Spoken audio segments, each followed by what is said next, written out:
مسیح میں میرے عزیز بہن بھائیوں، جوشنا ٹی وی پر ایک بار پھر آپ کو خوش آمدید کہتے ہیں۔ ہم خداوند مسیح کے شکر گزار ہیں جس نے ہمیں صحت اور سلامتی عطا کی تاکہ ہم خدا کے کلام کو سیکھ سکیں۔ لاسٹ ویڈیو میں ہم نے خدا کے کلام میں سے سیکھا تھا کہ پطرس رسول نے مسیح سے سوال کیا کہ میں اپنے بھائی کو کتنی دفعہ معاف کروں؟ کیا 7 بار تک؟ اور خود ہی جواب دیا 7 بار تک۔ تو مسیح نے کہا نہیں، 7 دفعے کی 70 بار تک۔ اور پھر معافی کے پس منظر میں مسیح نے ایک تمثیل کہی۔ آئے ہم اس تمثیل کو پڑھتے ہیں، اور اس تمثیل کا تعلق معافی سے ہے۔ متی کی انجیل 18واں باب اس کی 23ویں آیت سے، پس آسمان کی بادشاہی اس بادشاہ کی مانند ہے جس نے اپنے نوکروں سے حساب لینا چاہا، اور جب حساب لینے لگا تو اس کے سامنے ایک قرض دار حاضر کیا گیا جس پر اس کے 10,000 توڑے آتے تھے۔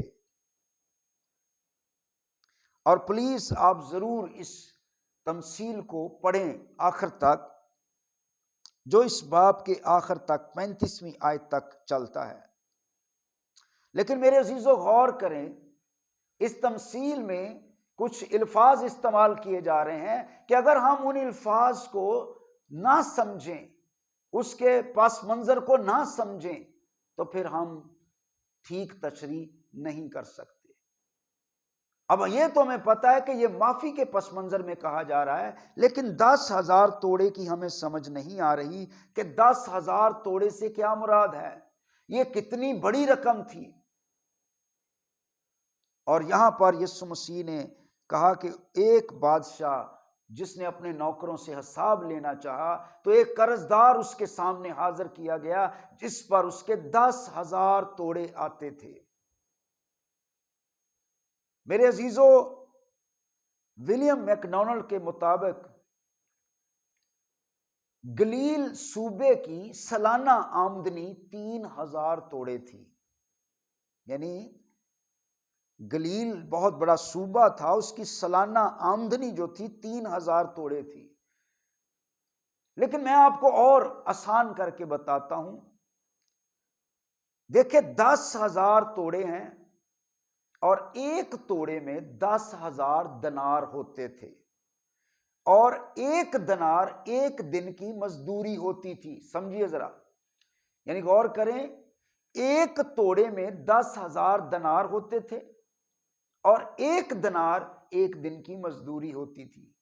اب 10,000 توڑے ہیں اور ایک توڑے میں 10,000 دینار ہوتے تھے۔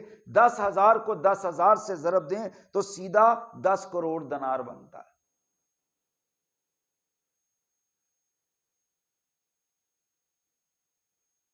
اور یہ نالائق بادشاہ سے کہہ رہا ہے مجھے مہلت دے تو میں ادا کر دوں گا۔ اگر بادشاہ اسے مہلت دے دیتا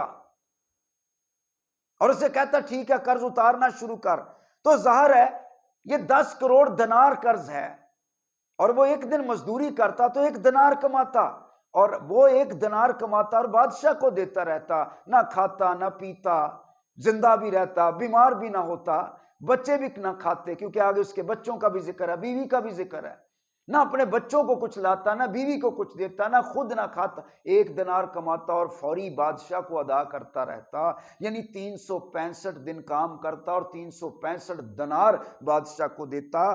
تو پھر اسے یہ قرض اتارنے کے لیے 2,73,000 سال چاہیے تھے۔ 2,73,000 سال، اس کی نسلیں بھی مر جاتی، کھپ جاتی، لیکن یہ قرض نہ اتار سکتا۔ میرے عزیزو، اس قرض کا ایک ہی حل تھا کہ یہ بادشاہ سے درخواست کرتا کہ اے بادشاہ میں یہ قرض نہیں ادا کر سکتا، یہ قرض مجھے معاف کر۔ اور میرے عزیزو، یہ گناہوں کا قرض ہے جو کبھی بھی اتر نہیں سکتا۔ جو ہماری زندگیاں بھی ختم ہو جائیں، ہماری نسلیں بھی ختم ہو جاتی اور ہم یہ گناہ کا قرض نہ اتار سکتے۔ اس قرض کے اتارنے کا ایک ہی حل تھا کہ مسیح خداوند آتا، صلیب پر اپنی جان دیتا، صلیب پر اپنا خون دیتا اور اس کا خون ہمیں اس قرض سے آزاد کرتا۔ اس لیے دعائے ربانی میں ہم پڑھتے ہیں، جس طرح ہم اپنے قصور واروں کو معاف کرتے ہیں، تو ہمارے قصور ہمیں معاف کر۔ تو یہ گناہ کا قرض ہے جس کو اتارنے کے لیے صرف مسیح کے خون کی ضرورت ہے، اور اس کا یہ قرض معاف کر دیا گیا۔ دیکھیں عزیزو، جب ہم نے 10,000 توڑے کو سمجھا کہ اس الفاظ کے کیا معنی ہیں، تو پھر ہم اس تمثیل کو سمجھ رہے ہیں کہ یہ بہت بڑا قرض تھا، لاکھوں سال میں بھی نہیں اتر سکتا تھا۔ تو اگلے حصے میں ہم اس کا جو قرض دار تھا، جس پر اس کے 100 دینار آتے تھے، اس پر غور کریں گے۔ خدا اس کلام کے وسیلے سے ہمیں برکت دے، آمین۔